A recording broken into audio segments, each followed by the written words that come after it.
school. Tickets only $100. All proceeds for the further uplifting of the school. Tickets available from teachers, parents, alumni, and of the school. Also nationwide at Mart's Liquor Palace, Diego Martin Main Road, Shamir, Uncle Beto, Santa Cruz, Better Deal Supermarket, Cunupia, and Aranguez, Khan's Liquor, Diego Martin Main Road, Ramsing Sports, Chaguanas and Cuba, Bobby's Barbecue Wrap, Mirage Supermarket, Sangre Grande, West B Supermarket, Diego Martin and Tacarigua, Seals Bar, San Fernando, Payless Hardware, Diego Martin Main Road, Dodge Roti, Pitti Valley, Mirage Westside Arima, Western Pharmacy next to St. James Police. Also at islandetickets.com. For more info, call the college at 622-1671 or the hotline at 491-1082. Queens Royal College 3-car raffle.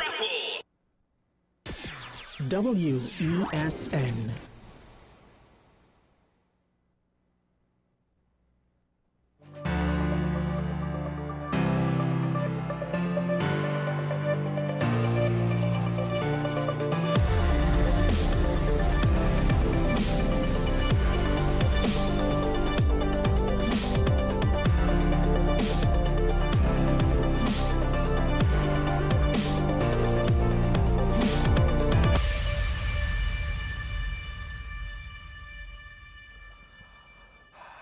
This is Dr. One here on WESN, the Content Capital Show. I'm Michael Small. To start the show, one of the things perhaps maybe that I should be doing that I don't do, or at least don't do enough, is to explain the whole premise of the show. Why do I do what I do?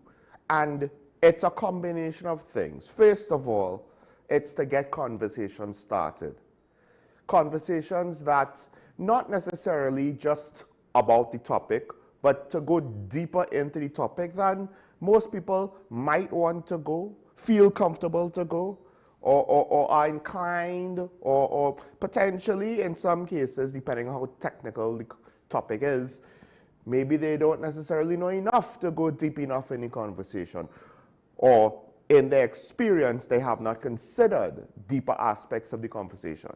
This is particularly because when you get into narratives and the national conversation and the ideological conversation and how the narratives are spun by the various speakers, more often than not, similar to marketing for the private sector, similar to political campaigning, simple sells, catchy, simple slogans, buzzwords, viral moments that are easy to understand, but don't necessarily fully explain the matter at hand. Those things get traction.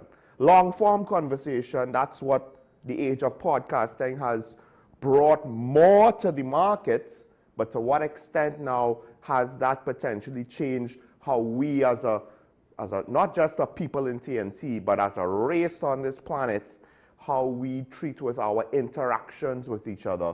When we want to discuss important things, and yet at times we want to rush to the conclusion based on our own biases rather than unpacking the situation. So we want to unpack the situation. Also, this platform, and part of unpacking the situation, I throw out my opinions out there. And my opinions don't have to be right. They have to be generally reasonable enough that it's not completely out of bounds. At the very least, it gets the conversation started. Everything I say you could disagree with and call and disagree with. But the one thing that I take issue with is not people who disagree with me, but people who disagree with me but then offer little to no explanation as to why. Because again, the whole point of the show is to have the conversation. It's to have a conversation that's deeper than what we would normally get just in the news. And to be fair to the news, that's not their job. That's not their job. There's a fine line in reporting between providing context and giving an opinion. There are opinion columns for that, and they do their job. But with regards to the news itself, and dare I say, a lot of people are not necessarily going to read all of the opinion columns. But with regards to the news, their job is to report the facts. If possible, give context. Not necessarily do anything to bias anybody in any direction, depending. But what do we as citizens now do? And I just want to highlight one quick thing. Someone I know was giving an address, the feature address at Costat's graduation this year. And he said, live boldly, think deeply, hustle with heart. Those three things will take you further than talent alone. But I think the main one there that I want to highlight is think deeply. One of the things with tertiary institutions is that it should not be teaching you what to think, but it should be teaching you how to think. That's my opinion. I think it might seem obvious, but when you look at how ideology is presented, it's processed, usually people who strongly believe in an ideology don't want to hear anything that disagrees or challenges that. And ultimately, that's what you need to do to kind of learn how to think. It doesn't matter what your endpoint is. You might come right back in a circle and end up where the other person wants you to get, but you would have gone through the process yourself, as opposed to just blindly following. And a lot of populations have a lot of people, educated, uneducated, successful, unsuccessful, who, for whatever reason, don't have enough time, don't care enough, etc., etc. They blindly follow what sounds good to them as opposed to thinking deeper on the issue. And the featured speaker, Mr. Walker, he was speaking more on personal development and personal career advancement, but I'm applying that now to our political situation. We're a democracy. If we wanted for someone else to do all the work, we could have been a dictatorship or a monarchy or some other system of government. But we're a democracy. And it requires people to participate. It's kind of the whole point. But then now participate with ignorance or with knowledge, with ignorance or understanding. And ignorance is not a bad word. We are all ignorant about a lot of things because there are only so many hours in the day. But at the very least, scan the landscape, see what you think is your priority, and delve deeper into that. Now, switching gears quick, the chairman of the Joint Chiefs of Staff, apparently, is going to be meeting with our Prime Minister. I believe it is said today. The chairman of the Joint Chiefs of Staff is technically the highest ranking military officer in the United States military. Does not actually have any practical control with regards to theaters of war.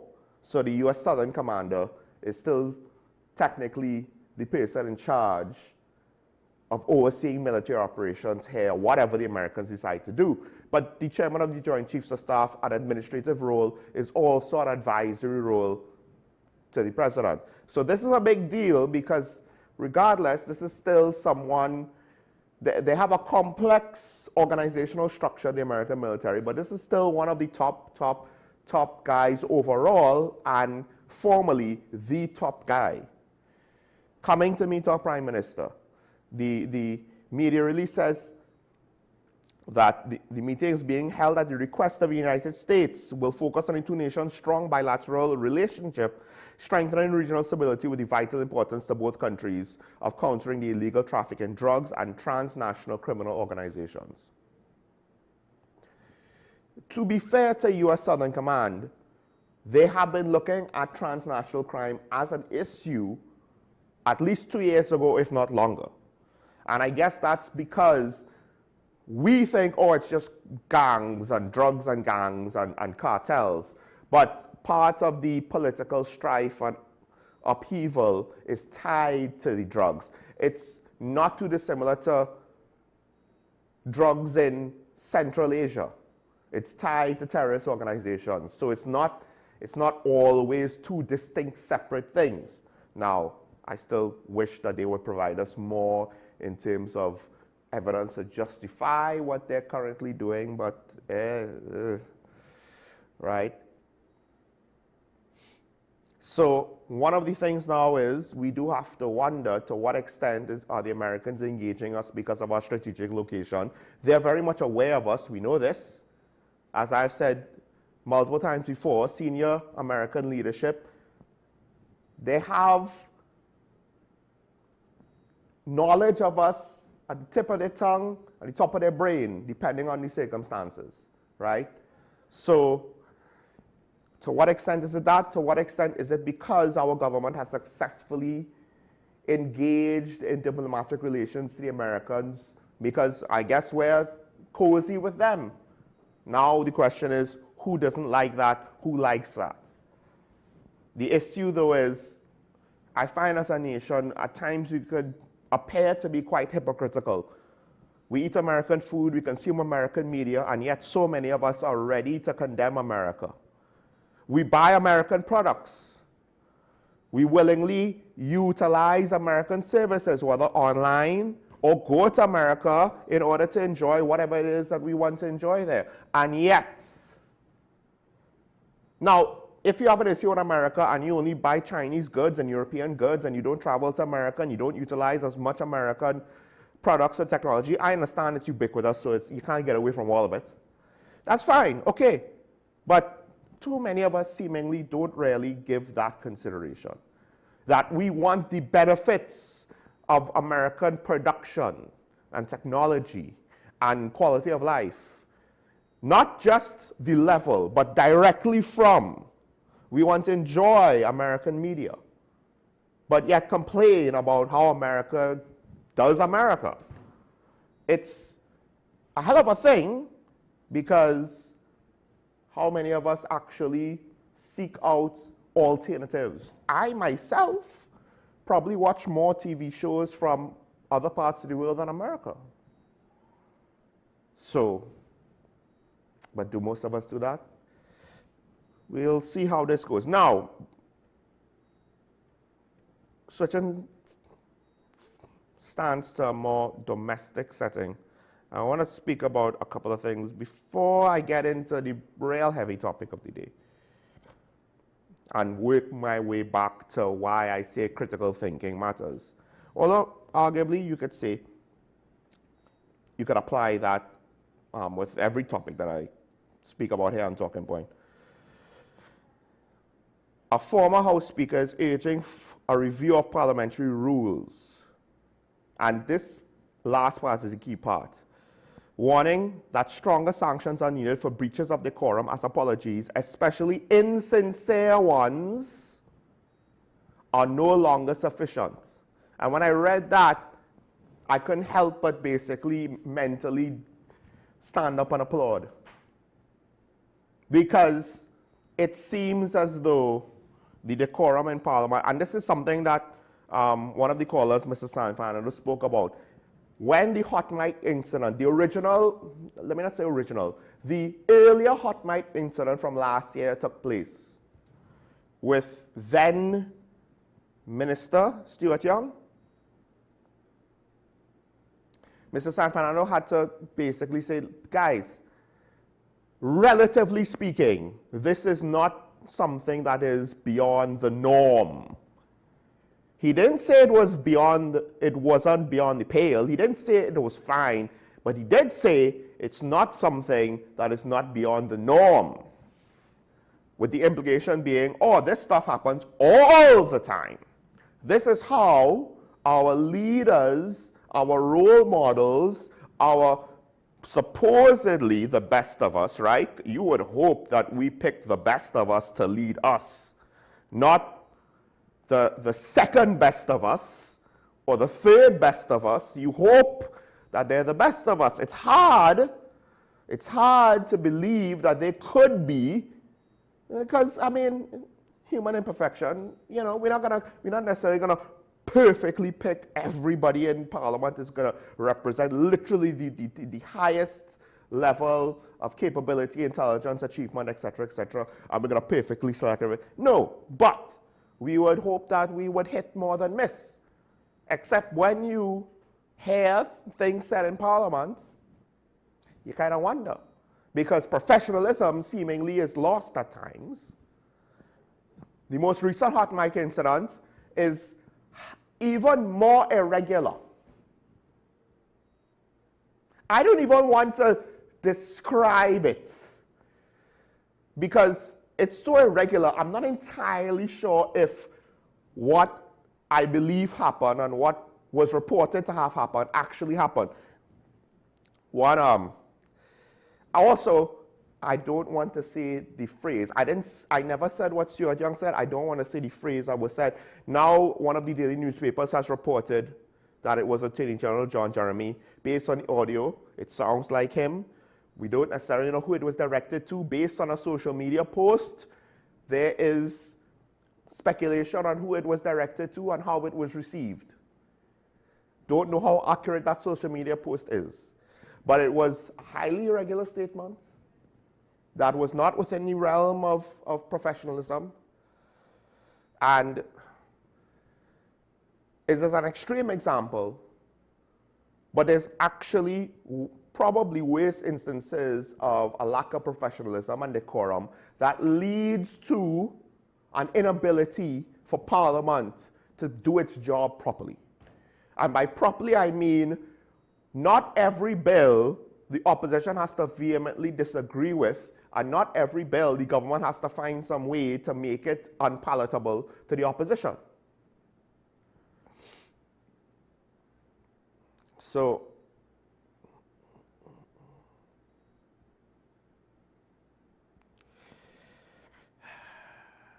are the apologies insincere? Well, there was the whole situation, again, with Stuart Young. Those who read between certain lines might take away certain things from that situation. That's all I'll say about that. But do we believe any of the apologies that we see in Parliament? Do we think at any point in time parliamentarians are sincere when they say, I am sorry for my conduct, it will not happen again? No, because it happens again. Meanwhile, the Minister of Homeland Security did it again. There's a crime-fighting initiative. What it is, we don't know. I, again, will reinforce my point. I don't want the Minister of Homeland Security to not talk. So I'm not going to say, if this is what the level of communication, just don't speak. I'm not saying that. What I am saying is, we need more than this. Granted, again, tactical and operational details we don't need to know. But there are certain things that you probably can't hide from the criminals anyway that would go a long way to help with the perception of crime. And the perception of crime is not just to make us, the citizens that are not criminals, feel better. It's also, one, to make us think you have a handle on things. Two, to encourage us that we're not alone. So that three, we will be more willing to do our part because the aforementioned, we are not trying to just on an island, do this on our own. Because when you feel like you don't have the support, are you going to report a crime and risk your neck being exposed? No. And then five, the criminals might also feel a bit more, hey, these people serious now. We need to be more careful. We need to actually consider not getting caught as opposed to just doing whatever we want, expecting not to get caught. And the thing is, I believe on some level, if someone in authority says we have a crime plan and it offers no details, whether rightfully or wrongfully, the criminals, the common citizens, everybody is basically going to think, so what? We've seen this before. There's a plan. Whoop-de-doo. What's the plan?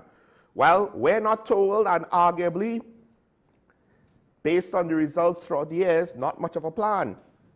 And you might say, well, those years were PNM years. This is UNC years. Yeah, I know, but when we start to look too similar to the previous guy, regardless of the justifiability of the situation, I kind of get nervous.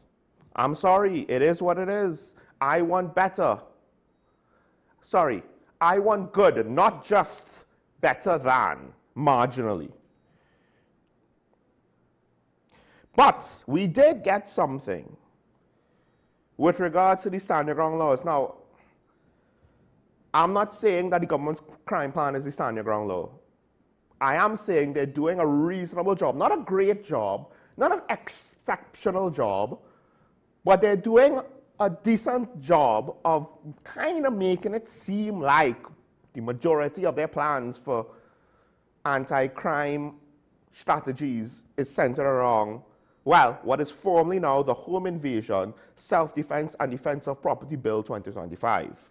One of the things that's pertinent with regards to what's being reported, assuming this is true, not entirely sure exactly how accurate the source is because it will be debated. So at the very least, not just assuming it is true, but that the final version will have the details that I will now give to you.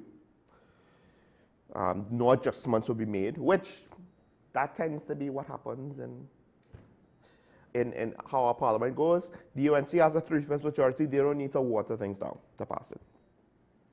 A $500,000 fine plus 20 years jail for perpetrators with a $750,000 fine and 25 years imprisonment if they are a gang member or act in the presence of a senior citizen or child.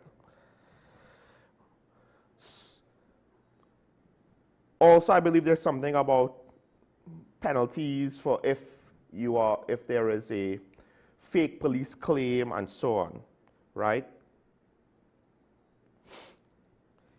Florida representing themselves as law enforcement officers representing any other public or private entity to gain entry to a dwelling or those invited into an occupied dwelling who fail to leave immediately.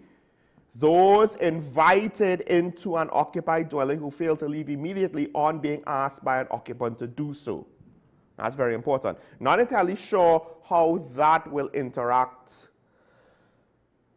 Well, and I guess into an occupied dwelling will kind of start to differentiate it from squatting situations, right? I don't know if there are further interactions with squatters' rights because it says occupied dwelling. Those invited into an occupied dwelling. So what if you are the actual owner and there's a squatter? I don't know, I'm not sure if this will apply. But it will mean that a squatter can't just come and do like in the state, just come and kind of like pick up themselves and be in your house. Which in some places that apparently can't happen. So they're throwing a heavy-handed piece of legislation. I don't necessarily have an issue with it. My one concern are those fringe cases, which will probably be the exception, right? But that can happen. The example that comes to mind, the clear-cut example that comes to mind is the case recently, the elderly gentleman in Tobago who was shot by an off-duty police officer because he was knocking on the door. The elderly gentleman was reportedly someone who had certain mental difficulties or what have you. He didn't gain entry to the house as yet, although I guess arguably he might have been on the grounds of the property. And that could have, if he did gain entry into the building itself, then would you classify that as a home invasion, right? Because that's a situation where you could have not an honest mistake, but a harmless mistake. And then now it's escalated if there's a senior citizen or child, right? On top of the base offense, 500,000, 20 plus years. So that's the only thing. Things like that, I'm not sure if we're prepared to treat with things like that, because that whole my house is my castle is a tricky thing. Now, look at it this way, and we'll to go into the domestic violence situation. It's a house, husband and wife. I'm the brother. No, I don't actually have a sister. Rhetorically speaking, I'm the brother to the wife. She invites me in the house because she wants to talk about the situation, her domestic affairs. The husband might be abusive. He doesn't want her to talk to me. He kicks me out the house. Then what? And I guess that's going to be one of those things where maybe the first case is going to set the precedent, but the first case in the moment might get kind of dicey because the husband might say, this is my house, you need to leave, otherwise I could shoot you. And then as the brother, a lot of people in that position would say, no, but it's my sister's house too, and she wants me here. She invited me. So things like that. At some point, the law is not going to be able to account for every variable. So now it depends on how the system kind of treats with it. I will say this, I am for this, because part of it is that it acknowledges people who are affiliated with gangs and the like. Anything to make it difficult or to disincentivize this sort of activity, because I fear that the longer the current situation persists, the easier perpetrators might come to view murder as a way to silence any potential witnesses. I'm just going to say it plain.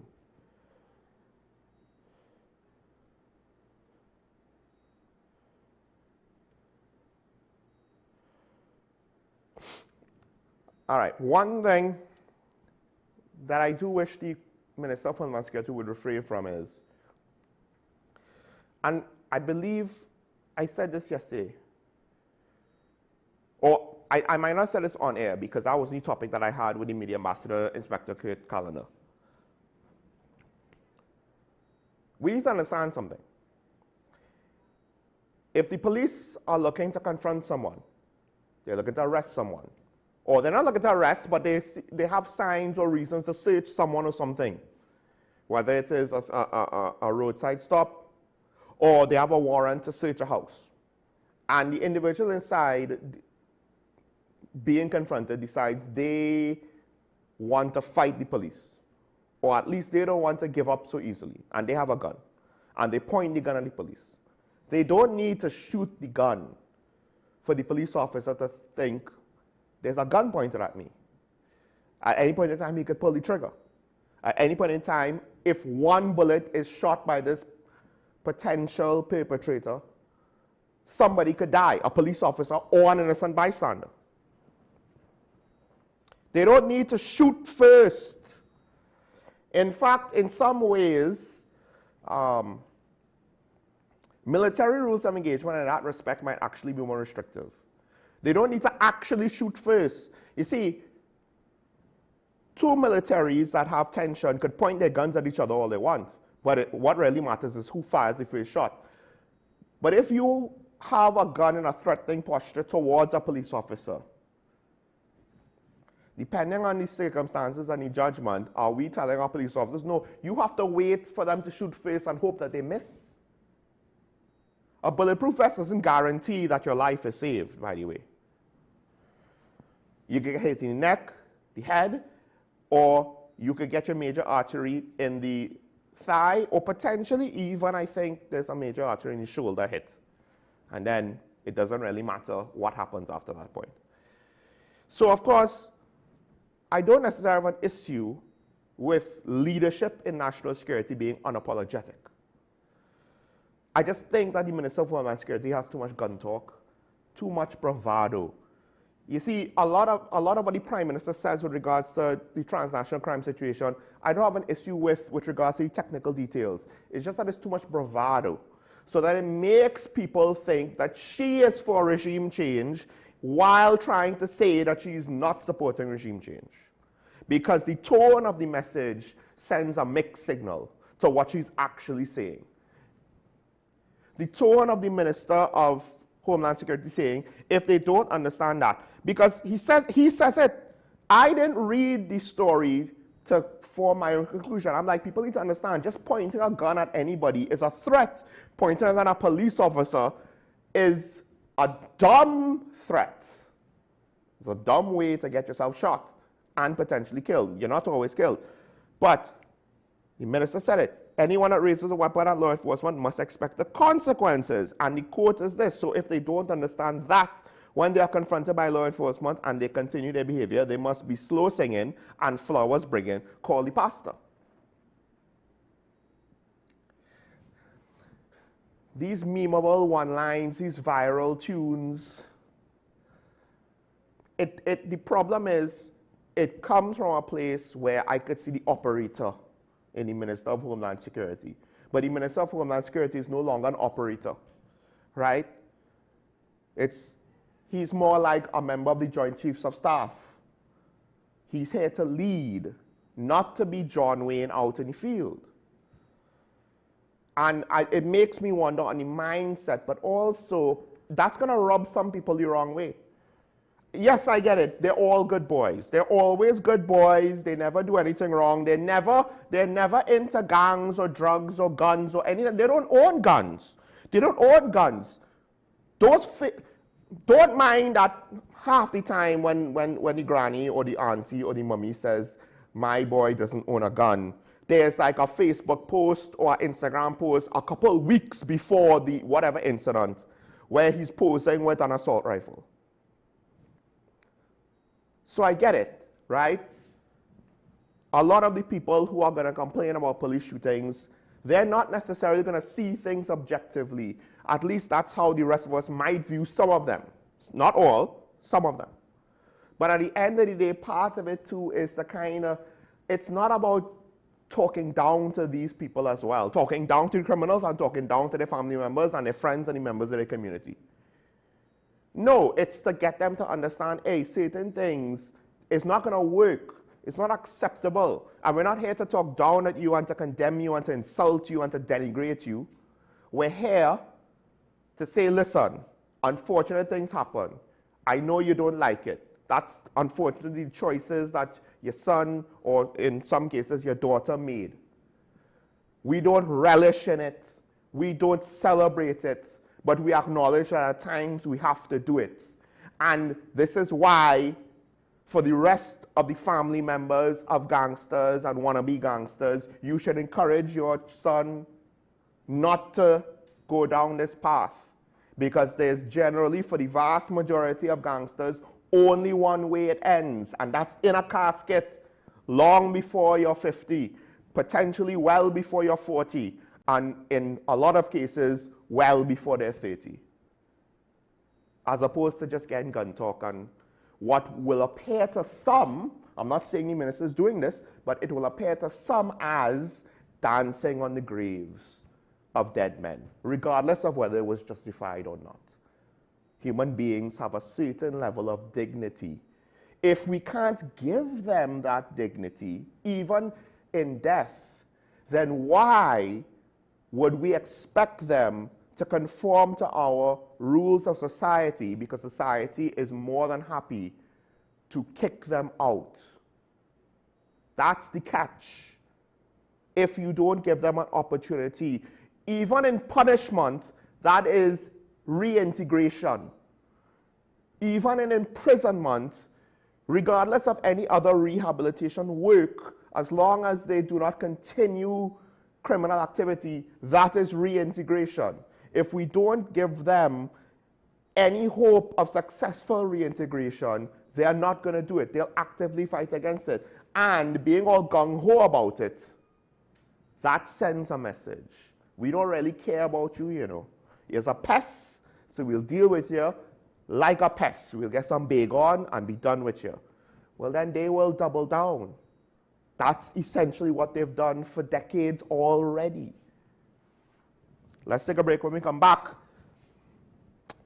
there's a whole new kettle of fish that the Minister of Homeland Security opened. It's not necessarily something that shouldn't be discussed. It's not a bad thing per se, but it might be bad depending on the details of how it's implemented. This is with regards to potential online censorship in the loosest meaning of the word. We'll get into that next. Stay tuned. This is Talking About the WSN. We'll be right back after this.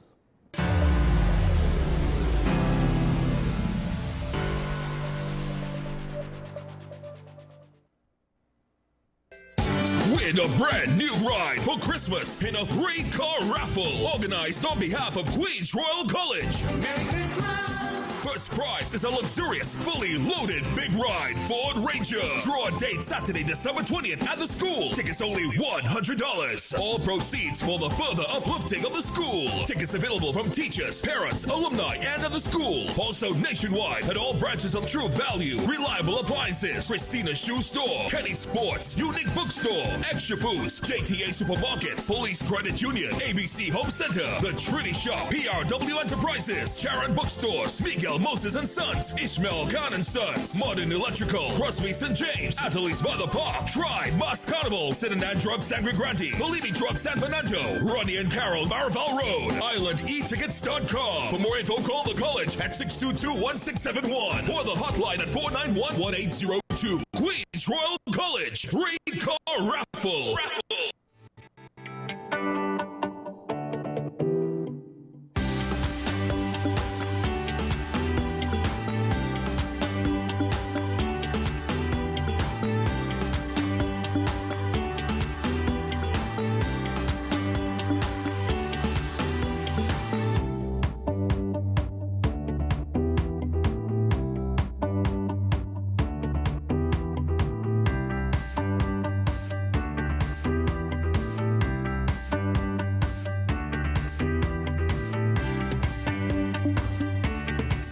Struggling with heart health or frequent migraines?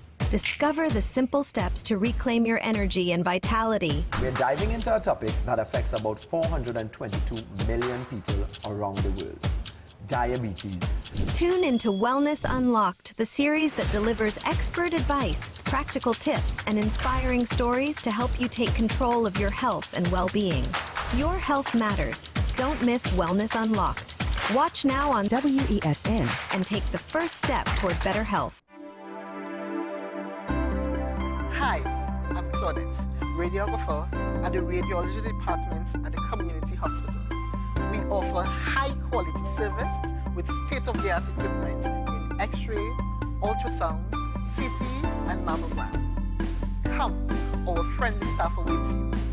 Give us a call at 235-5479. The Community Hospital of Seventh-day Adventist, where good private health care is affordable.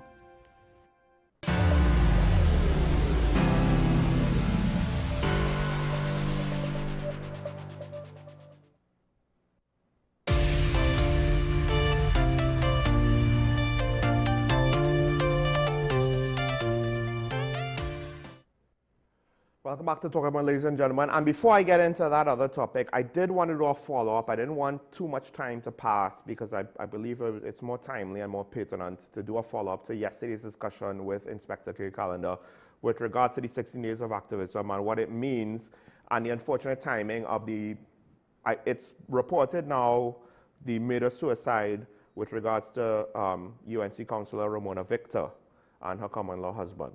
Now, the Prime Minister and the opposition leader both addressed the situation. Not entirely sure if it's 100% certain it was a murder-suicide, but I believe we're more or less treating it like that. So the Prime Minister, she reiterated the importance of victims of domestic violence to reach out for help, while the opposition leader highlighted the need for more work to be done to protect women and girls from this and other forms of violence. Now, that on its own, I tend to not necessarily, if I had to pick between two stances, right? Because this is the thing with leadership. At some point, you have to prioritize things. You can't just do all the things all the time. I would actually lean more towards the Prime Minister's approach because that probably will give the most dividends with regards to trying to get the victims to understand the need to reach out for help and the fact that they can reach out for help and what they could get. But to be fair to the opposition leader, she expanded her points. As a nation, we must do far more. Strengthen the legal system, yes. Although that might not be easy in the sense of you could strengthen the legal system, but it's not going to necessarily deal with all of the difficulties investigators face. Expanding and adequately resourcing gender-based violence units, yes, and that actually might go a lot further because it will allow them to treat with individual situations with more resources, more support, and potentially being able to offer more to the victims to make them more comfortable to make certain hard choices, including potentially, I don't know if she meant to go this far, but temporary safe houses might be necessary. Police officers to protect on a temporary basis the victim physically, to just have a patrol on watch overnight during the day for a few days, right? Because as Inspector Khan said, sometimes when they remove themselves from a situation, the violent partner gets worse. The opposition leader further went on to say, improving police response and sensitivity, ensuring comprehensive victim support services are essential steps. Legislation must be enforced with urgency and preventive education must be prioritized. That last part, preventive education, because it's a complex situation that is harder to deal with than any other crime, in part because it happens behind closed doors and in part because a lot of the victims don't want to follow through with the situation, or the family members don't want the dirty laundry to be aired. So and this is not limited to TNT. You will get this in other countries as well. A lot of hush-hush. Don't let the dirty laundry get out there, which is why, again, I would say the Prime Minister's stance. She's quoted to have said, this tragedy reminds us of how complex and fragile personal circumstances can be, because it is reported that the father of the counselor, he was concerned the relationship was not a peaceful one. It was, I believe I read that it was a violent one. It also reinforces the importance of reaching out for help and ensuring that anyone facing quiet struggles feels supported, encouraged, and safe to come forward without fear or hesitation. So now, one of the last things that I want to highlight about this is that the founder and CEO of Conflict Women Limited, an organization that basically tries to provide entrepreneurship opportunities to help victims of domestic violence. Because as Inspector Khan said, for a lot of these women, they're wondering, well, how am I going to live if I separate from him, right? Which I guess a lot of people will say, well, that's why you're supposed to get a job. But listen, generally speaking, for now, rectification of that is not something that's easy. And then on top of that, in the current economy, so the CEO of Conflict Women Limited, she's Asiya Mohammed, she says the situation is a painful reminder that even those devoted to public service often struggle silently with their own personal challenges, including domestic violence. It's such a hidden problem, and it's such a stigma. Oftentimes, it's very difficult, especially those in public life, to reach out for support. So, and yes, this is generally a time where it's activism against violence against women, right? You could say that there are some men who suffer in silence too, but I would argue that the situations are not the same because the dynamics usually are not the same. The dynamics and the potential consequences usually not the same if what the man or a man will suffer in silence through in a contentious marriage, it would be quite different. And right now, we do have to consider the fact, hey, human safety is a situation, right? Now the question is how much of this is preventable? That's a hard conversation to have, because in theory, we won't be able to prevent all, right? That's very subjective, what I'm saying. Some people might not want to agree with it, and I will have no issue with people who refuse to accept that. But there might be every now and then a situation where no matter what kind of system we set up, we just won't be able to intervene in time. The only thing that could potentially give us a universal chance to prevent anything like this is, going back to what the Prime Minister said, and also the opposition leader, preventative education, but particularly making sure that victims feel supported, right, and that they feel safe to come forward. To some extent, yes, family members, people who witness any sort of domestic abuse, also that will apply to them. But at the end of the day, for the victim, it's necessary, because I believe one of the bottlenecks on situations like this, or the stumbling blocks, is the fact that the victim doesn't want to press charges or give testimony or cooperate with the investigation, and it goes nowhere. Again, we can change the law where the victim's testimony and desires are not the center stage and the be-all and end-all, but it will not necessarily solve every situation. So how are we going to get there? Because in part, you know how some people are in relationships, man or woman, the rose-colored glasses, the excuses. It's not beyond comprehension or the possibility that there will be some extreme cases where there will be humans who will apply those things even in those extreme cases because they still can't yet see the truth for what it is. How do we make that change? At the end of the day, changes to society through education will take time. So I guess now the follow-up question to that is, how much are we willing to invest in this education? Because there's a point where more investment isn't going to really make a difference. But have we reached that point yet where we're doing enough with regards to messaging, activism, education? Are we doing enough? Because in theory, all of these things are, in theory, preventable. But, all right, let's go on to the second topic. And there's been situations that I'm lumping together from the last 2 days or more. It starts with the Minister of Homeland Security making a statement that I don't necessarily know if he fully understands the full extent of the statement that he made.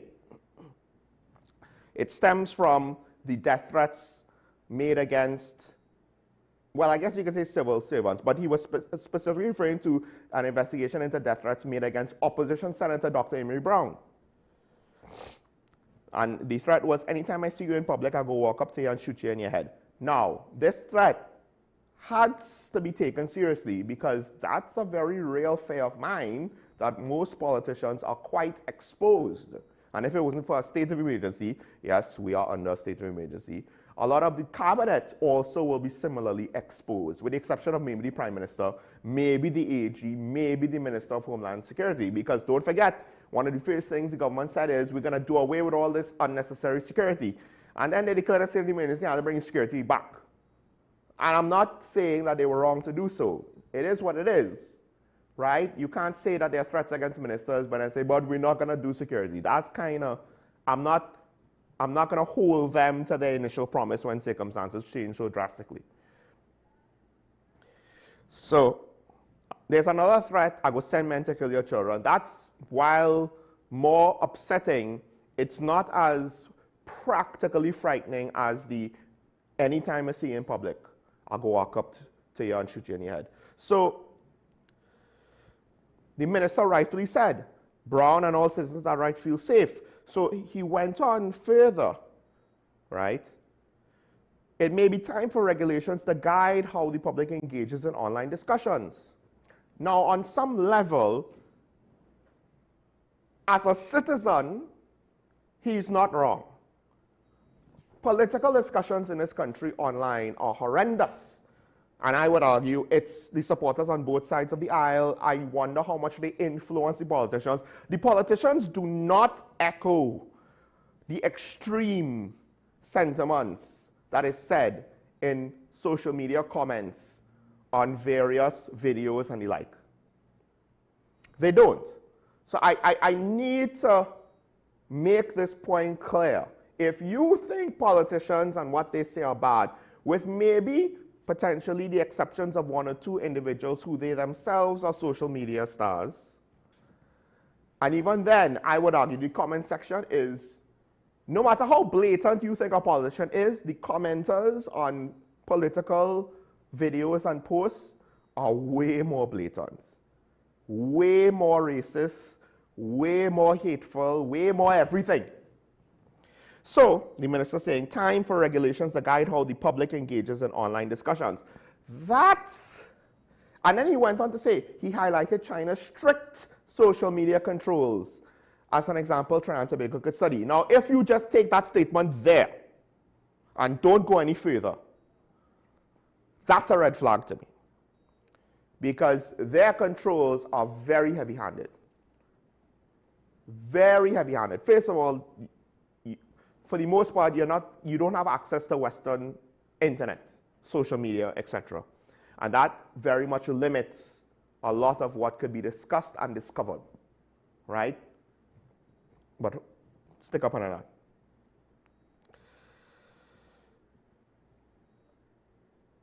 Because part of the things that they look out for is not just seditious quotes, which I understand. Real sedition, all right, yeah, we could potentially go after that, right? But also anti-government posts. And then in the UK, police in the UK have arrested people for anti-police posts on Facebook. That is a thing. Not anti-police posts like kill the police. Anti-police posts in the sense of I have real practical criticisms of bad interaction with the police. I don't like what the police are doing here. Oh, you're arrested. Now, he said China, but I'm saying there's a lighter example in China in the UK where you could see what, to me, maybe not to everybody else, but to me is extreme behavior. You're being arrested for social media posts that are not things like death threats or anything on that level. Now, the thing is, the minister is speaking about posts with regards to death threats. The question is, China doesn't use it just for that, or just for things like that. They go beyond. That's part of their political measures of control, of their narrative control. Now, the question is, exactly how much of the model of China's social media censorship does the Minister of Homeland Security suggest we follow, right? Now, there are other countries with strict laws, right? And some of it is people under 16 from accessing certain social media sites, which I'll say this, if I have a teenage child that is interested in politics, one of the last things I would want them to do is read the comment section of a lot of these things. And you have to understand, it's not videos of some activist that's going off the rails where you get the ugliness. It could be this show, any show with a government minister or opposition member giving an interview. It could be the UNC social media page and their live videos, the PNM's live videos. It doesn't matter, right? You will get somebody to say some ugliness. And if it's a UNC video, you might get a UNC supporter saying some extreme ugly things against PNM supporters or certain demographics. And then you could also get a PNM supporter go on that video to say bad things about the speaker, about the UNC, and so on and so on. Ugly, despicable things. And I don't want minors exposed to that. So one of the things, are we going to do that?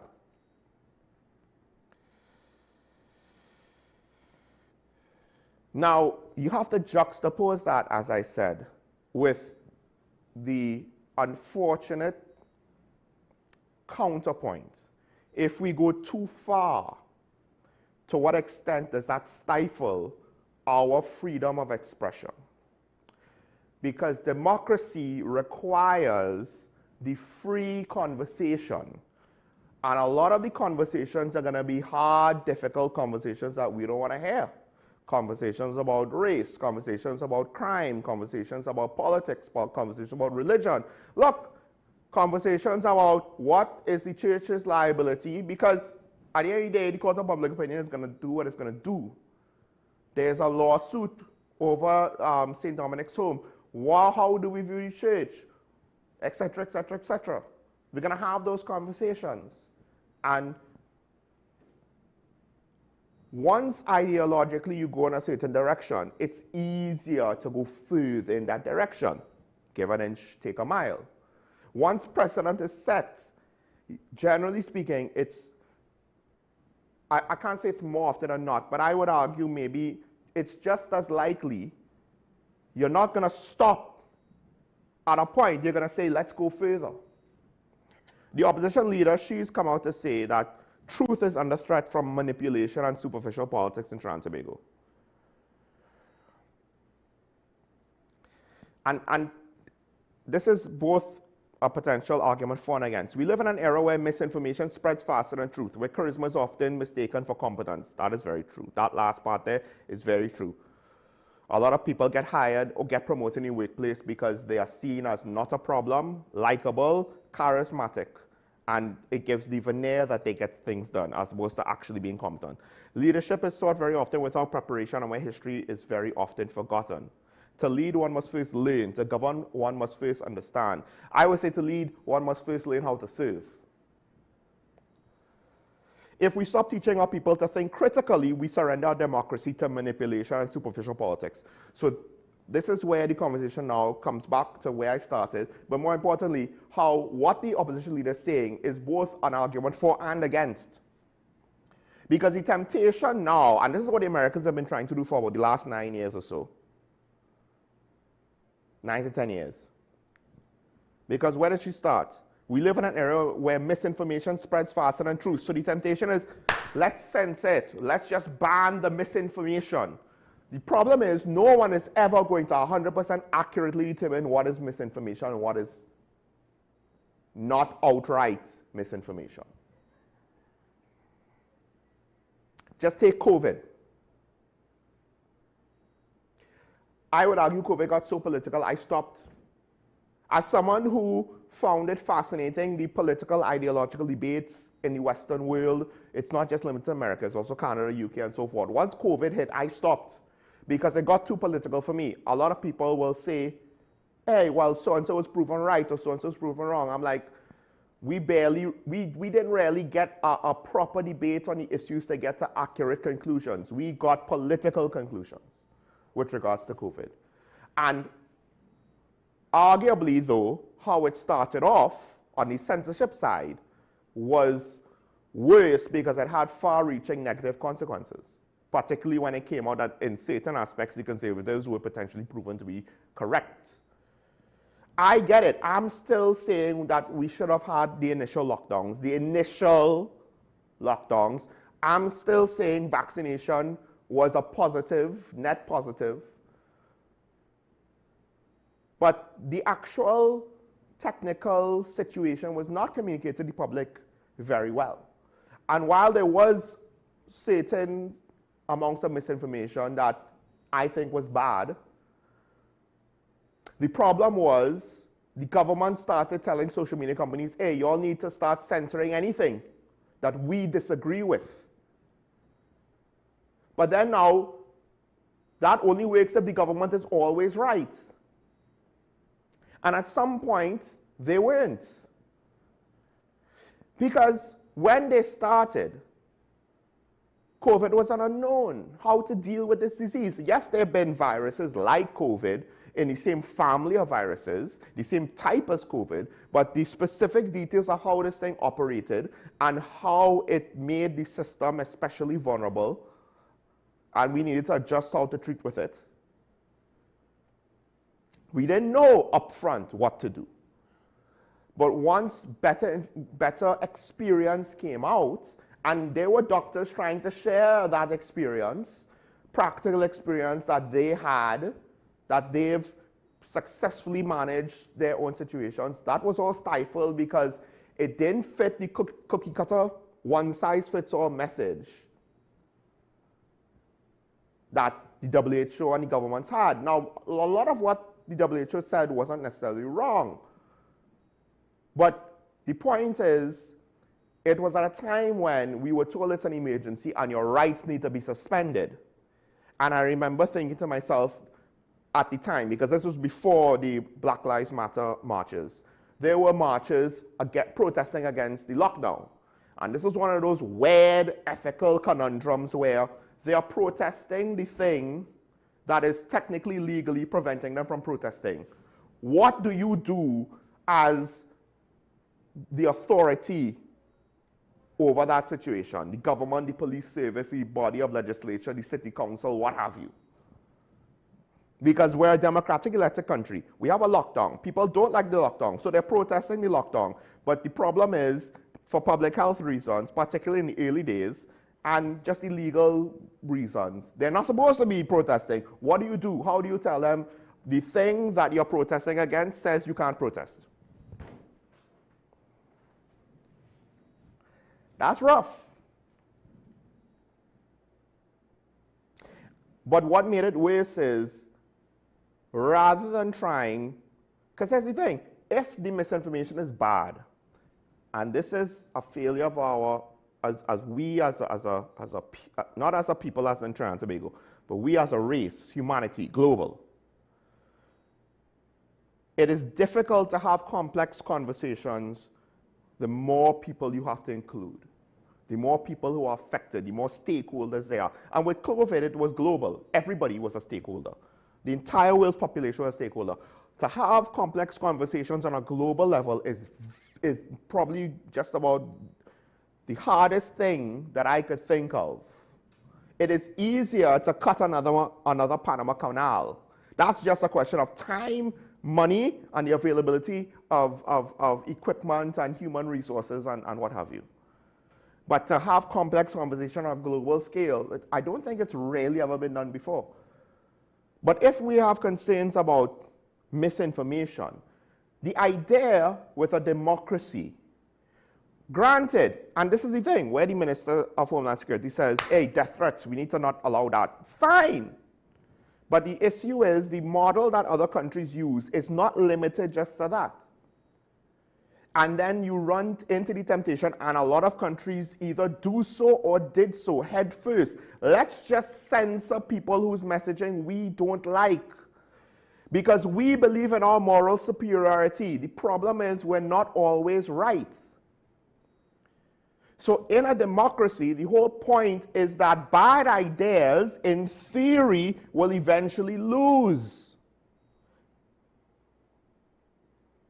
The problem we have is not misinformation. The problem we have is that misinformation is readily accepted because people take on the quick-hitting, viral, emotional arguments that sounds right to them, as opposed to what actually is right based on the merits of the situation. Because what did I say earlier? We don't have the time to dive further. You know, job is too long. Kids and all the activities demand too much of our time. You know, the household. I myself just don't have enough time to deal with everything for the day. I don't have the mental energy because I have too much responsibilities. My job, I work offshore. I don't have time to worry about local politics. I travel all the time. I don't have time to worry about local politics. And so on and so on. There's a lot. I'm a doctor. I'm a lawyer. I'm this high demanding jobs, you know. Or family emergencies, the time of my life where things just, you know, I had more pressing priorities. There's a lot of reasons why people don't get involved, therefore they don't have an informed opinion. But they see a clickbait headline, a sensationalized headline, video title, and it pulls at the emotional heartstrings and they say, oh, that sounds right, I believe that. Do they actually know what they believe?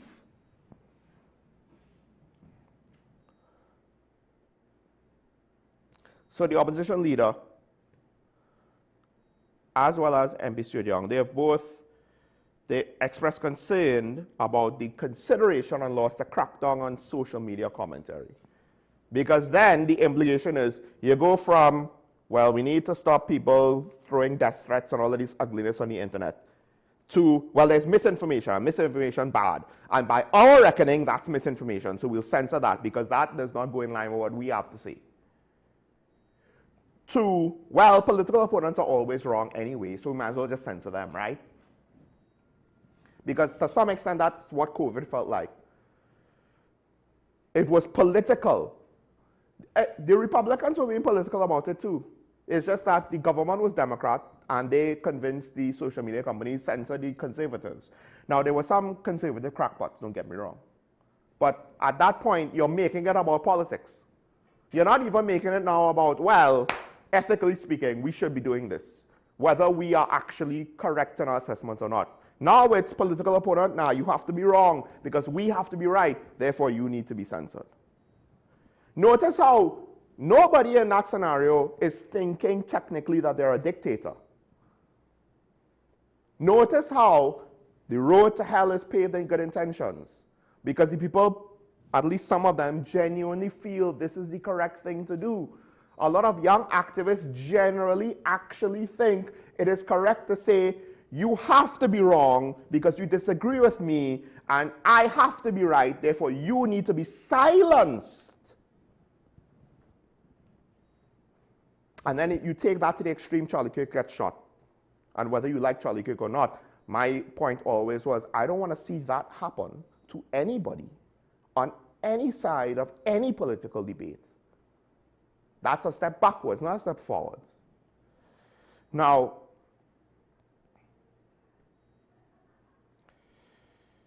and both the opposition leader and MP Stuart Young, or the opposition leader, sorry, specifically said Alexander indicated this intended measure could be aimed at social media bloggers who the government deems to be threats to national security. He hinted TNT could follow, well, I guess Minister Alexander hinted TNT could follow a similar policy which is being implemented in China. She described this as alarming, unacceptable, undemocratic, and fundamentally hostile to the principles of free expression. Just remember, your government also had dealings with China. So it's fine, you could say this now, but what will happen if somehow you win the next election? Just say it. That being said, diplomatic caution aside, I can't say that she's wrong with the warning. Such statements represent an alarming attempt to intimidate independent voices and stifle public scrutiny, an act that has no place in society committed to transparency and accountability. That is true. Here's the unfortunate reality. I believe Mr. Digger Martin, he's not entirely wrong when he wants to complain about the fourth estate and calls himself the fifth estate. Around the world, a lot of news outlets have been forced to give more consideration to the economics of their situation than the truth. Because we've reached a point where these entities have grown so big, there's too much at stake, number one. And number two, if they fall on their sword, every time this happens, there'll be no news outlets left.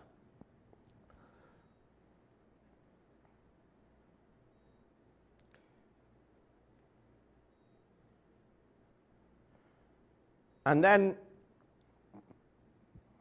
to cut it short, I believe there's more the opposition leader said, but to cut it short, then you add the whole situation with the U.S. Embassy revoking visas and the fact that now the PNM is condemning a proposal for the United States to revoke visas of people who cause misinformation on social media, because apparently the Minister of Homeland Security said he would write to the charge the affairs of the U.S. Embassy and suggest that the U.S. government revoke the visas of U.S.-based social media users who spread propaganda and fear and place our security forces at risk. Now, I'm not entirely sure what that means if they're U.S.-based. If it's because the platforms are U.S.-based, or if it is the diaspora living in America. Because if it's Americans, like, or Canadians, like Christopher Hughes, right? Well, I guess it will apply to Christopher Hughes. I believe he's Canadian, so he could get his U.S. visa revoked. But if it's local, I don't know why he said US-based social media users. The point is to revoke visas who spread propaganda and fear, place our security forces at risk.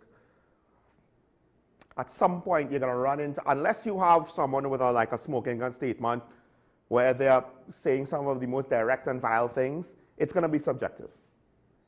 Look, we locally, the previous administration tried to get sat on sedition charges. That seemed kind of ridiculous.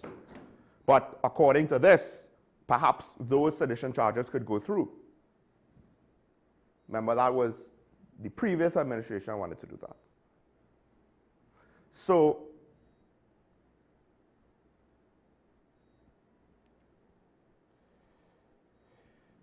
MP Stuart Young, this is what he had to say. These are very dangerous developments. Is it this government's policy to use dictatorial actions to silence persons who have different opinions to theirs? Well, I just pointed out where it seemed as though the previous administration attempted to do something not necessarily quite the same, but similar.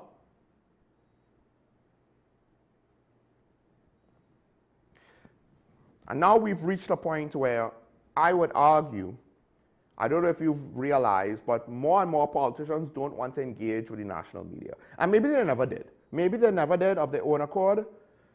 I would argue maybe for good reason. Most of them are not that well equipped to engage in conversing with the media directly.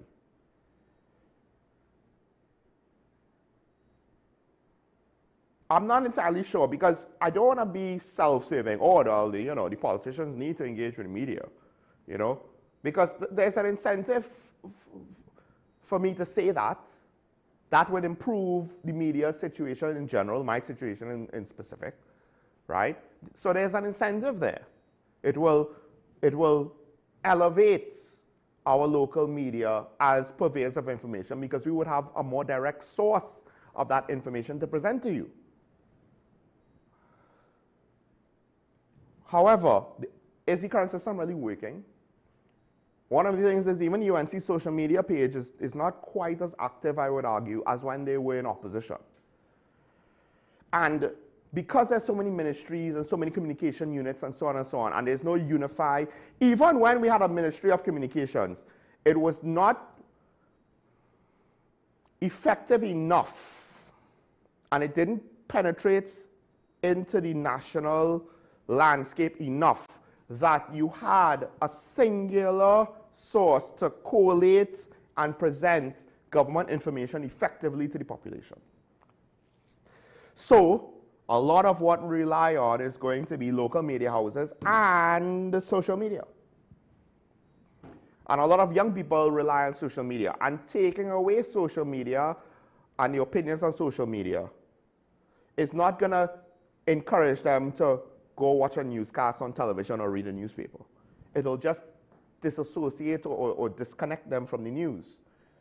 Now, here's the other thing. It's bad enough, depending on how far it goes, if it is for social media bloggers and the like. But now, what if you go to just random person commenting? Because let's go another full circle, right? I already said the comment section is really ugly. Granted, what you can potentially do is try to moderate the comment section, but to outright ban people.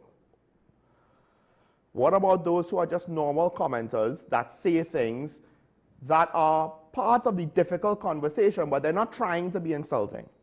But at the end of the day, if you want to talk about race, it's very easy to unintentionally insult someone. If you want to talk about religion, this is why you don't talk about politics and religion, right? It's very easy to unintentionally insult someone. So do you just ban everybody that wants to do it in their own private capacity? And again, it's not to say that the previous administration was better at this. The minister is highlighting a very real issue, because I will reiterate the point that I made yesterday. Threats against elected officials, regardless of whether you like them or not, cannot be tolerated. And I applaud the minister for, ironically, his strong stance. Obviously, you can't say that the prime minister's own situation didn't have a part to play into this. But he's made this strong stance in part due to the threats against Dr. Amy Brown, opposition senator. And that's how it's supposed to be. It's supposed to be, look, some things are bigger than politics. And one of the things is we don't want to reach the point where political violence now starts to be seen as potentially acceptable. Because we already have too many people thinking violence is acceptable, right? Whether it's school violence, brawls in school, brawl between students in front of police officers, to gunning down whoever, whenever, however. Collateral damage, who cares? That's no longer concern for those criminal elements that want to use full automatic blasts into crowds just because they want to kill one guy. Whoever else in that bar, restaurant, on the street corner, don't matter.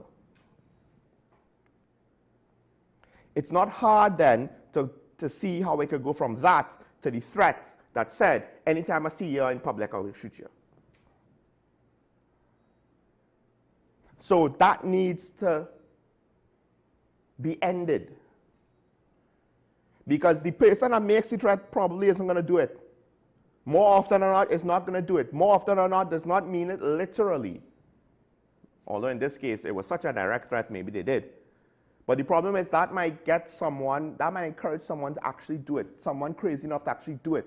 Whether they have developmental deficiencies, emotional deficiencies, whether they're disgruntled in life, they don't have enough opportunities, they feel the system's against them, they see someone say, hey, anytime I'm going to shoot you, see you, I'm going to shoot you. And they said, you know what? That's right.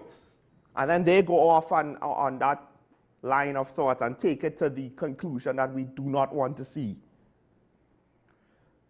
But to then take a heavy-handed approach that could potentially affect other areas just because it's misinformation.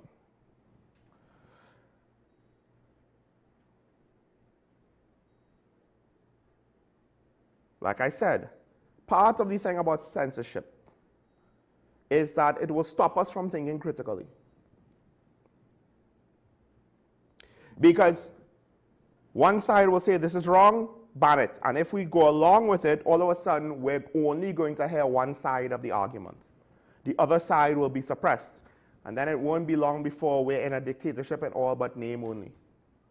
And again, the implementers of this don't actually have to want a dictatorship.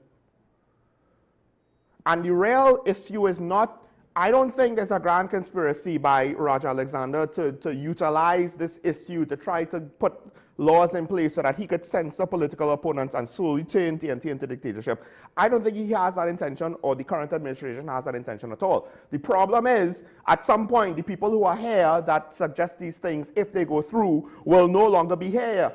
Whether it's 10, 20, 30 years down the line, it'll be somebody else. And can we guarantee that those people, because it doesn't have to be UNC people, it could be PNM people, it could be TPP people, it could be NTA people, it could be some other party that doesn't exist yet people. Can we guarantee that those people will continue in the spirit of what we want and not abuse the letter of what is written?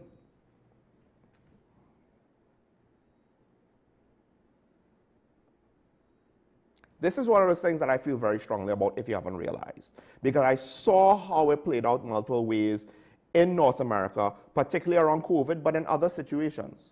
But particularly around COVID, where now you have Mark Zuckerberg having to admit to Congress, yeah, well, they did tell us to censor.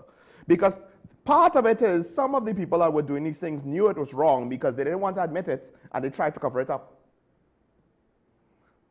They knew it wasn't acceptable. Democracy is an advanced form of living. An easy form of living is where a tribe, there's a chief, the chief makes all decisions, we just follow. That's technically easy. It's not about whether it's nice or if you like it. It's easy. It's easy to be a follower. It's harder to be a leader. The trick with democracy is we all have to be mini leaders. Not all the time, but at least some of the time.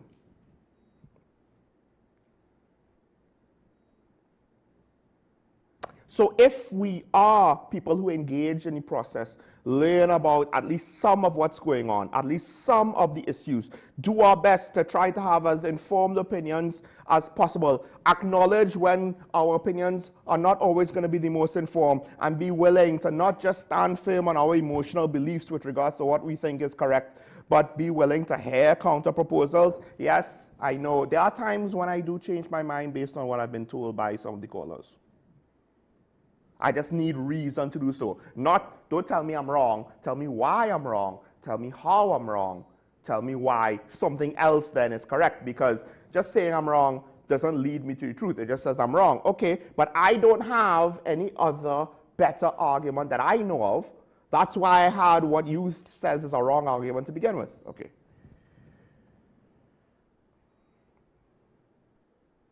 The process to help refine our thinking, that requires discussion, and at times hard discussion. And anything that encroaches on that runs the risk of going too far.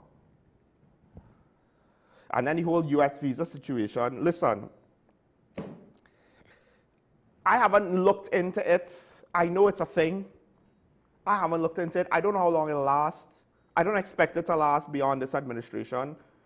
I don't know if it's justified or not because there might be some niche situations where it is and some niche situations where it clearly isn't, right?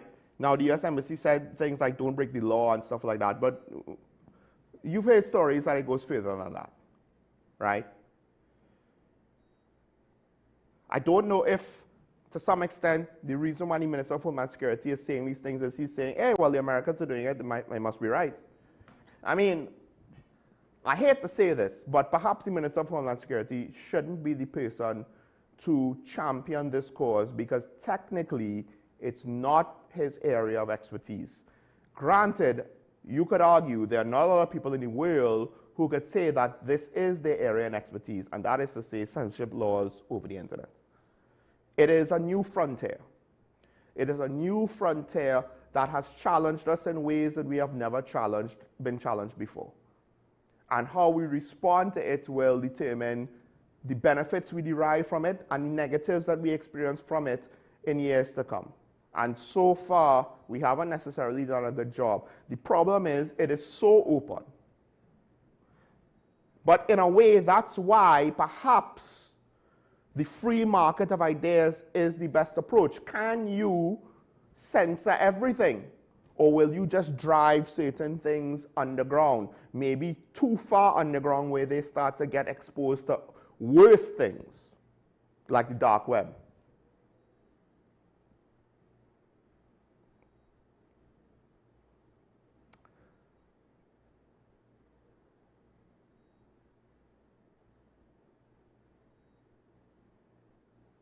The issue is not misinformation.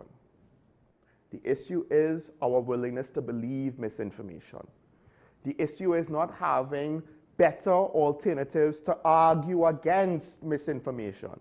The issue is our inability to have proper communication skills to properly deal with misinformation. The issue is not having the correct leadership skills to not give us something to universally believe in so that when all else fails, we will say, hold on, we know our people. We trust our leaders because they have a track record. Because they've shown us, they've proven to us that our faith in them is correct.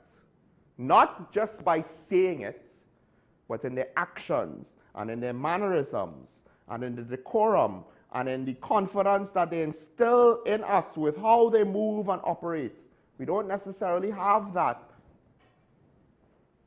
It's a hell of a thing when the AG, one of the people in cabinet who potentially is a source of some of the barrier breaking, some of the hope for, hey, maybe this administration is going to be different and better than previous administrations, PNM, UNC, what have you.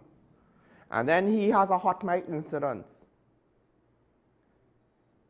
People are going to say, why listen to him? Listen to the guy on social media that's going to lambast him, and you're going to say, yes, he did something wrong, so he should be lambasted. And therefore, everything that the person now that is saying on social media, that is lambasting the AG, everything that he says has to be right.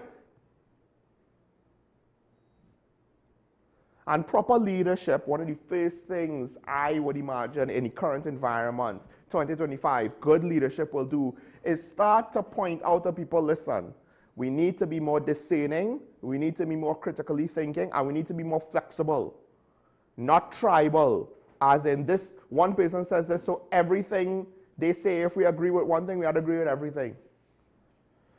Even with the calls, a lot of people, they want to blame the PNM or blame the UNC. So then now, at times it comes across, although I know this is not the case. I know this is not the case, so I'm not ascribing this to you.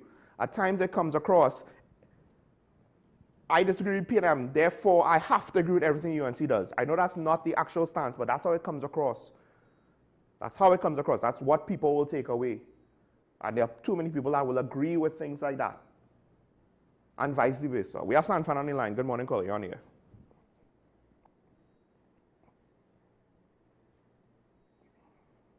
Caller, good morning. Morning, Sean. Morning, morning. Yes, let me first say to you that program yesterday with Mr. Calendar was a very, very, very good program. Must say, congratulations on that. You really took it long, and I think it was something that needed to be discussed in that way. Well, I just want to Now, say credit to Inspector Callender because he came more than prepared. yeah, that was great. Now, let me say, with respect to what you're seeing in terms of Mr. Roger Alexander, or the Homeland Security Minister, and his zealousness to deal with issues in the social media space. That is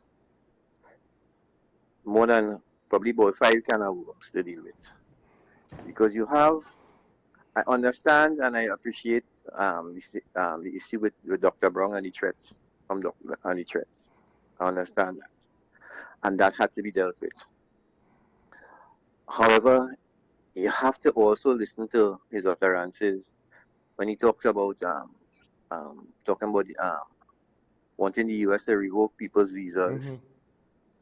So where is the balance? And that is the frightening thing when it comes to politicians in Trinidad and Tobago. Where is the balance? Because I am one to first agree that social media space really needs to be to be regulated. It is ridiculous what is happening, what happens there, and what has been happening there. But then they have, if they haven't directly contributed to it, as the politicians are speaking about, they have indirectly contributed to it, because a lot of the banter that goes on there is about their supporters that are on the space spewing hate, and that is the correct word, spewing hate on that platform. So sometimes we have to, if you want the omelette, you have to break the egg. And even though I want to err on the side of caution, something has to give in order to pull back the reins in Trinidad and Tobago, because and I don't know if it's just because people are frustrated and see no direction and don't know how to deal with what's happening, so people just vent on the social media. That is also part of it. But we in Trinidad and Tobago, it is time that some of these things need regulation, and it might be harsh regulation. Just what you spoke about with that well, for want of a better term, the standing ground legislation that they're going to bring. Harsh measures need to be taken. So they're going to add on things in the bill, as you said, because they have the majority. They don't need the opposition to pass the bill. But for instance, there was I saw an incident on another program, one of those public crime programs, where a gentleman, when there was a truck blocking a gentleman, he went into a business, and when the gentleman came out, he had an issue with the truck driver, and he could have walked away. The truck driver probably said something to him, and he could have walked away, but because he had a firearm, he was walking away, and he turned around and pulled his firearm for the gentleman. And these are the problems that we're going to have if it is that because the tolerance in the society is getting thinner and thinner and thinner until, because Trinidad and Tobago, as we say, is a lawless country. So how do you regulate a lawless country? A lot of people look into what the politicians, and the politicians themselves have questions. And I think this is the time when I'm going to heal Mr. Diego Martins with this. The fifth estate. Yeah. Because the fourth estate sometimes ain't coming up to scratch. Yeah. So the fifth estate really needs to stand up. Try, and I'm finding I'm not hearing enough of the fifth estate. More people need to speak out. more people need to speak out properly. Because they're speaking out, but we see in some of them when they're speaking out, we see what they see on social media. There are not enough moderate voices there. Too much hate. Have a good day, Sean. Thank you, Gola. Now, these social media voices at times, are they grassroots, genuine cross-section of the party supporters, or are they niches, right? Here's the thing, though, with censorship. I understand, and this is it. On some level, from my perspective, right, and this is not the be-all and end-all. This is not the be-all and end-all, right? So I'm not limiting you to this, but on some level, what you said there is going in the direction of what I said. The temptation to deal with it,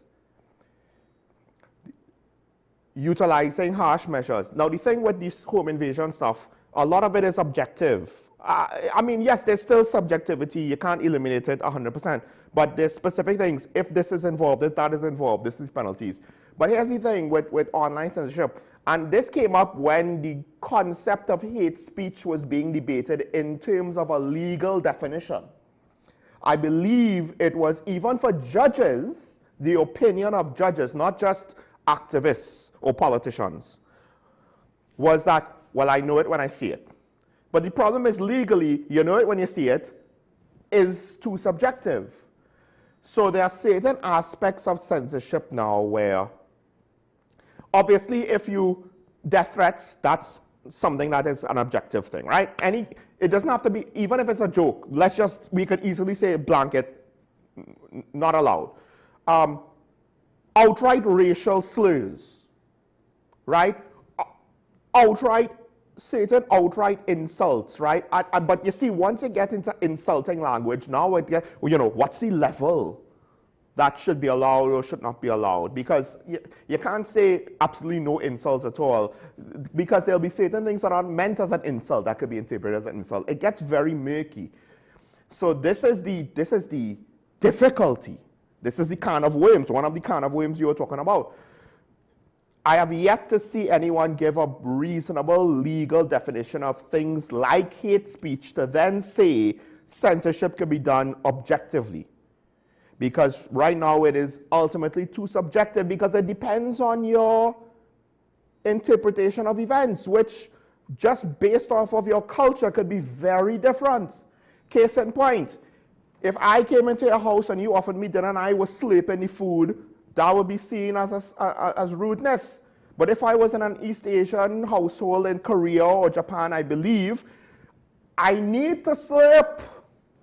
It also shows signs of appreciation that is culturally acceptable and desired. And if I don't slurp, the people might think I don't like the food.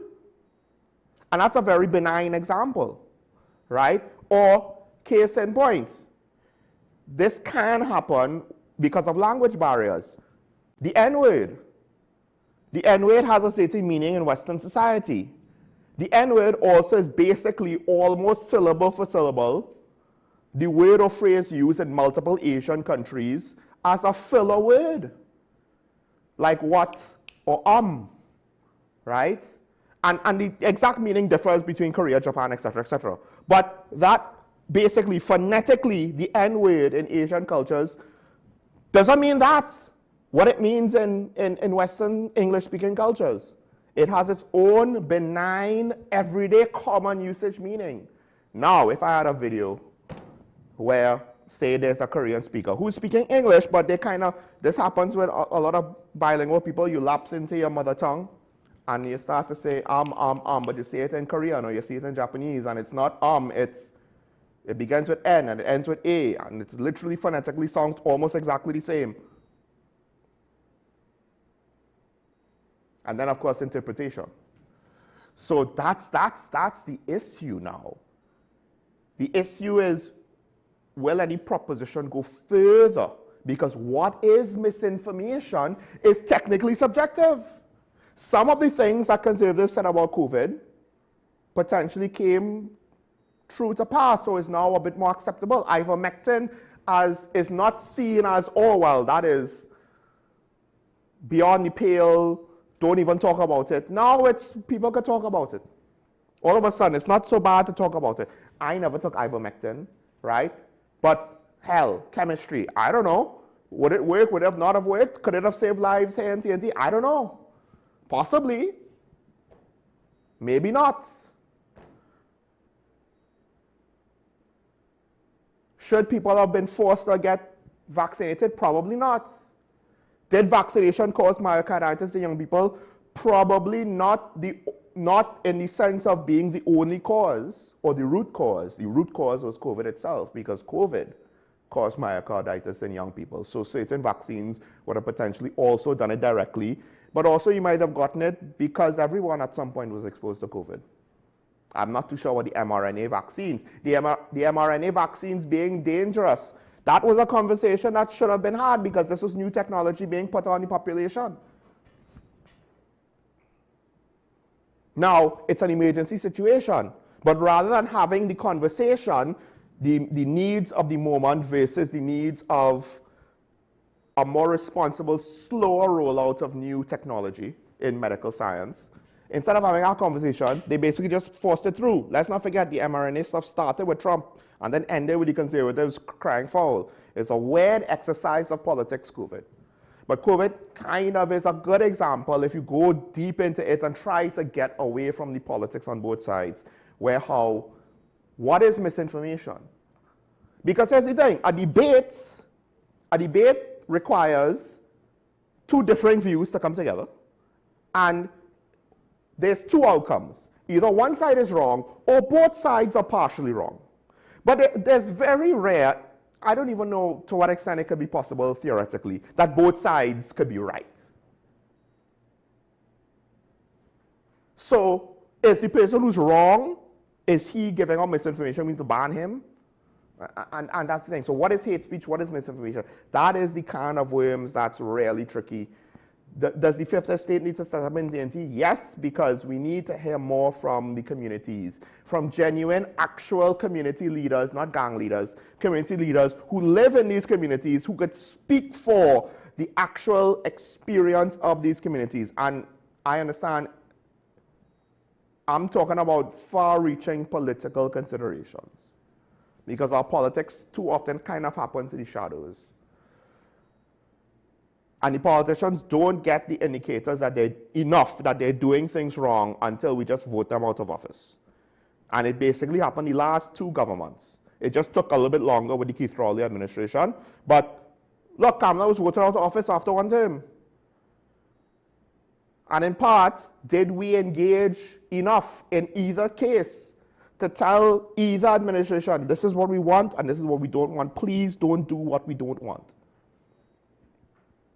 And now we've reached the point where not only are they accustomed to not hearing from us, but they don't want to always, there's the temptation to, we don't want to hear our critics because they're just haters. They're just haters.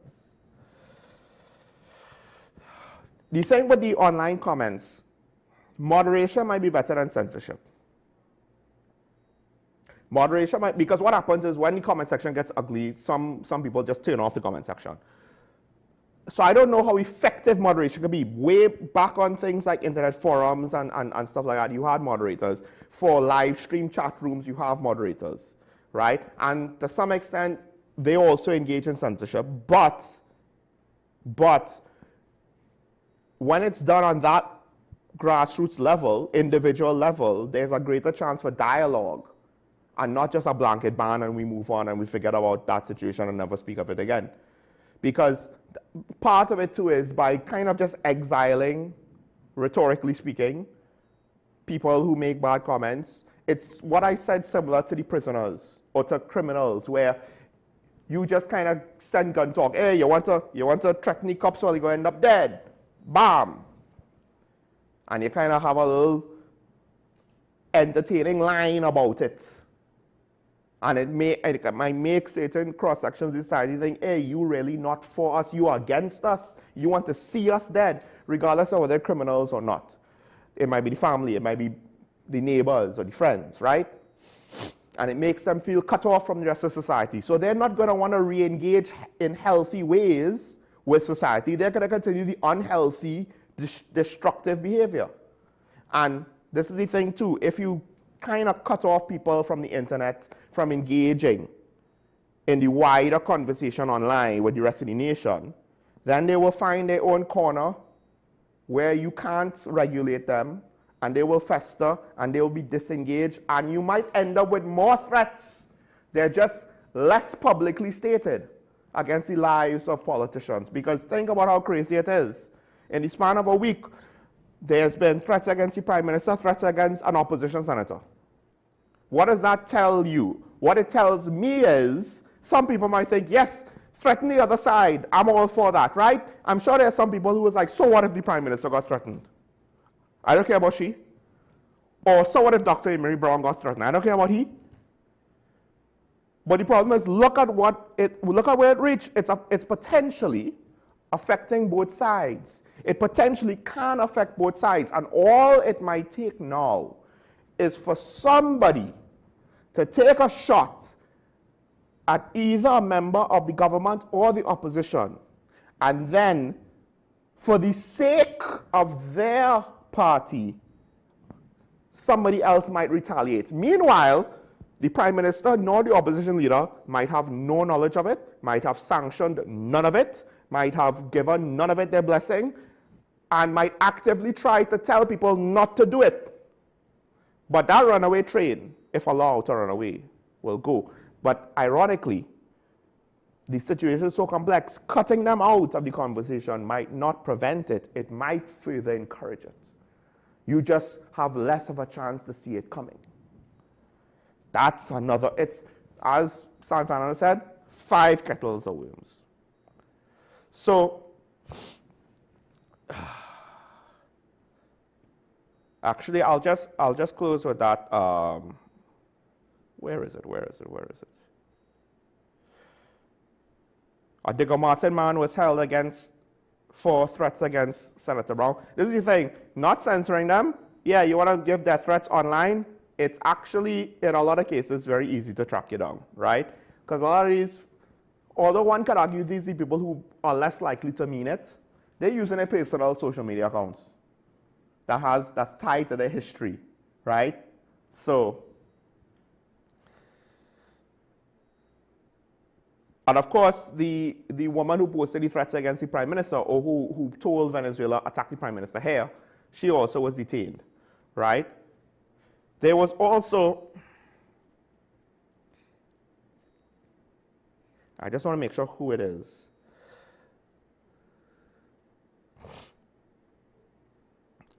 There was also a police officer arrested, among 2 people arrested, in connection to the organized crime group that is to do with the illegal quarry operator and his son, who was arrested with similar threats. So we've had multiple people within the span of, I guess, a week.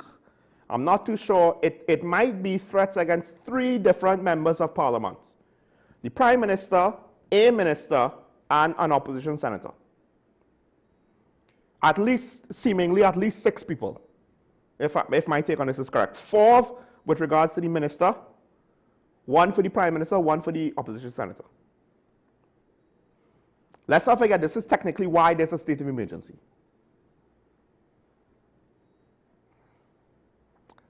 Think about that. When in a state of emergency, where the government is saying there are threats against the lives of government officials, 2 people thought it was a bright idea to mouth off threats to members of parliament, while another 4 potentially actively plotted during a state of emergency.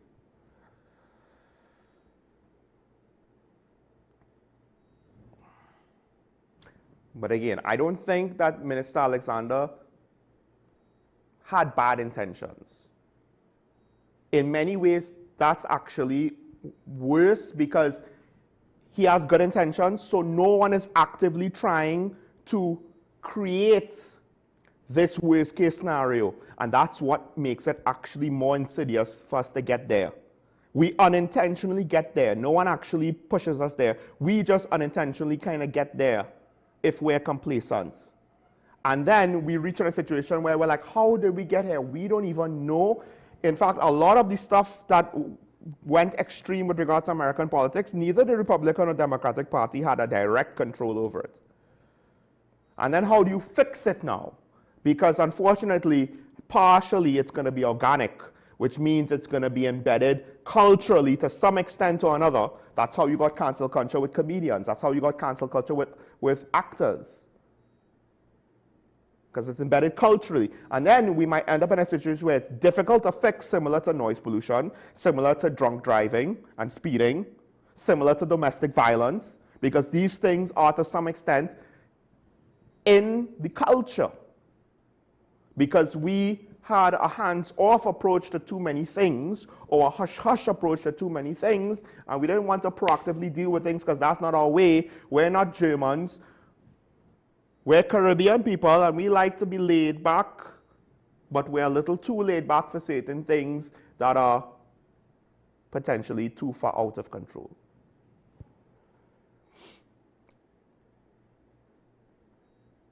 I'll say this. For all of the things I've said, I still don't believe the PNM is ready to be a viable alternative. They have not done enough to work their way back from the situation that led them to being so heavily defeated in an election where less voters turned up. They lost voters, UNC didn't.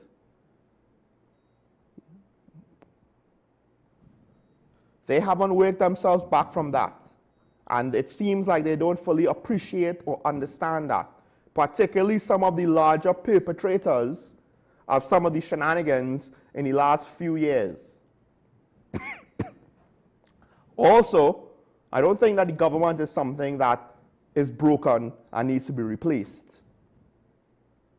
But there are signs, regular human signs of regular human feelings. And not necessarily from the Prime Minister per se, but definitely from some of our ministers. I would hope if the Prime Minister hears this, there's probably someone writing a report on what I say for some office connected to her in some way or another, because that's how it works here in TNT with regards to news broadcasts and the like. Hopefully, the summary will include what I'm about to say. Consider the behavior of members of your cabinet and how that unfortunately will reflect on you, not to your supporters, but to your political opponents, particularly their supporters. Why? Because the harder a road we have to traverse in the coming months and years, the more we need to come together.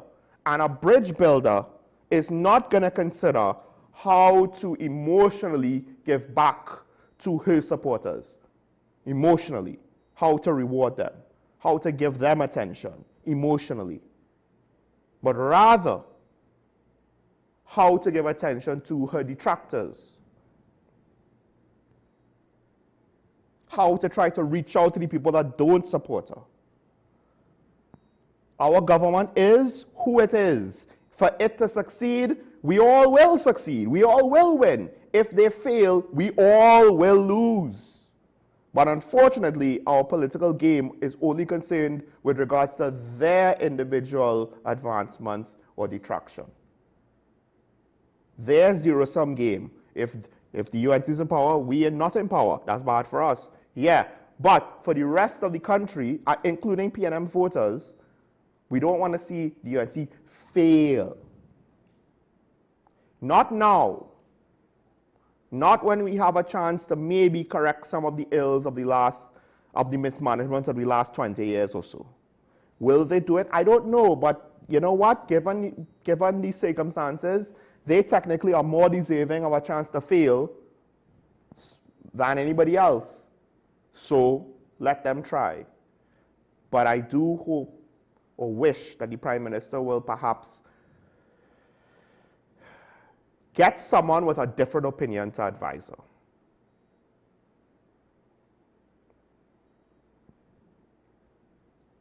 I'm seeing cracks.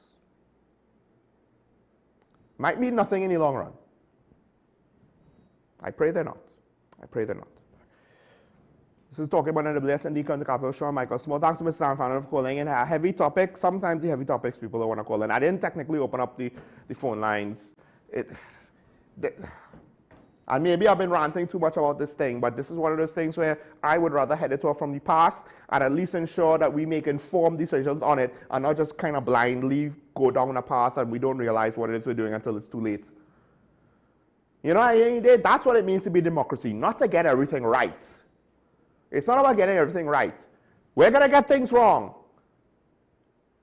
It's more important that we proactively come to that conclusion together, as opposed to just blindly follow someone with a self-serving agenda. If we're wrong, let's be wrong together. Let's be wrong together while trying to find the truth. But the point is, we're going to do the motions, we're going to go through the exercises, we're going to put in the work, and maybe we still come out wrong in the end. But we come out wrong in the end while trying to find the truth. Not, well, this is the path of least resistance, let's do it. That's one of the mistakes we've been making for the last 60 years. Will we continue to repeat it? It is up to all of us. Stay safe. Remember your allegiance to the Republic and to each other. Never forget, it's nice to be nice. Have a good day, folks. We'll see what the Americans do. I'm still waiting, and I hate this waiting thing. Everything is up in the air. I get it. I understand. Try not to panic over it. Don't forget 16 days of activism. Let's open up the discussions with regards to domestic violence and what it means to properly safeguard our women and young girls. We'll see each other tomorrow. Bye-bye.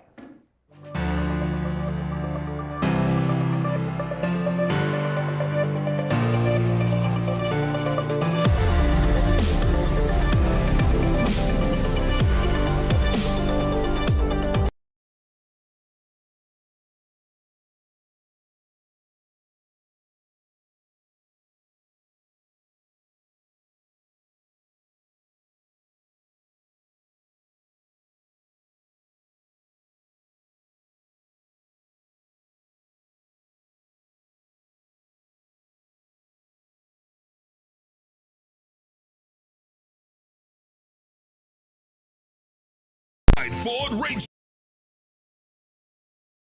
Tickets only $100. Seats for the further uplifting of the school. Tickets available from teachers, parents, alumni, and of the school. Also nationwide at all branches of True Value, Reliable Appliances, Christina Shoe Store, Kenny Sports, Unique Bookstore, Extra Foods, JTA Supermarkets, Police Credit Union, ABC Home Center, The Trinity Shop, PRW Enterprises, Sharon Bookstores, Miguel Moses and Sons, Ishmael Khan and Sons, Modern Electrical, Crosby St. James, Attorleys by the Park, Tribe, Mass Carnival, Cinnamon Drug Sangre Grande, Bellini Drug San Fernando, Ronnie and